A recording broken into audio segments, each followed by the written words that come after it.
Olá, boa tarde. Estava fazendo meu devocional e quero trazer para você mais uma reflexão a respeito da palavra do Senhor. A passagem está em Mateus, capítulo 14, versos 29 e 30. Essa passagem propriamente dita fala a respeito dos discípulos, no meio da tempestade, onde Jesus convida Pedro a andar sobre as águas. É uma reflexãozinha rápida, mas que a gente precisa se tocar muitas vezes e entender. Quando a gente está no meio do turbilhão de coisas, a única coisa que a gente pede para o Senhor é nos tirar deste turbilhão de dificuldades, de problemas, de situações difíceis. Mas, às vezes, o Senhor quer nos ensinar e quer nos fazer testemunhar dentro deste turbilhão. Preste atenção. Pedro e os discípulos estavam no meio de uma tempestade. Eles queriam sair da tempestade. Queriam que tudo se acalmasse, que tudo ficasse certinho, enfim, para eles continuarem a jornada deles. Mas o que acontece é que Jesus aparece no meio da tempestade e convida Pedro a andar sobre as águas e chegar até ele, para que ele tenha fé, coragem, enfim. E é isso que o Senhor pede de nós, que em meio a essa tempestade a gente tenha fé e coragem e possa viver o testemunho no meio da tempestade.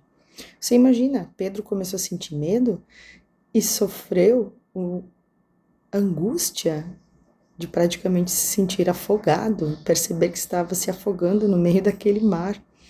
E o Senhor o livrou, o guardou, o protegeu, Então, não se desespere se você estiver no meio da tempestade, no meio de um turbilhão de coisas, no meio de um vendaval, enfim. O Senhor pode te fazer viver testemunhos mesmo no meio de toda essa confusão de sentimentos, de toda essa bagunça que talvez esteja passando pela sua vida. Aproveite esses momentos e tenha maior intimidade com o Senhor para você compreender que Deus age no meio e não só no final.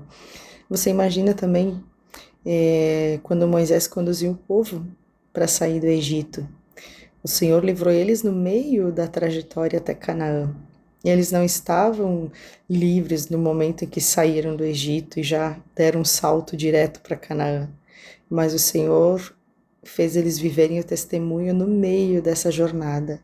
Então é isso que vai acontecer muitas vezes em nossas vidas, Nós estaremos passando por determinados processos para que a gente aprenda e enxergue Jesus nos livrando, nos guardando, nos abençoando, às vezes no meio das nossas maiores dificuldades, nossos maiores dilemas.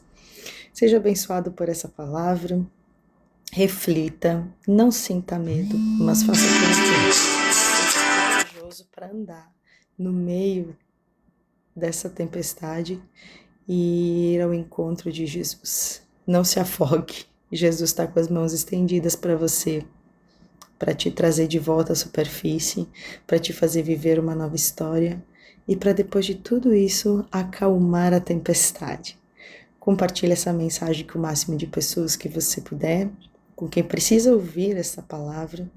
E se você precisa de oração, deixe nos comentários seu nome, a cidade, nos chame no particular, que estaremos intercedendo pela sua vida para que o Senhor te traga de volta à superfície e arranque do seu coração todo esse medo. Deus te abençoe, um excelente dia, seja abençoado por Deus.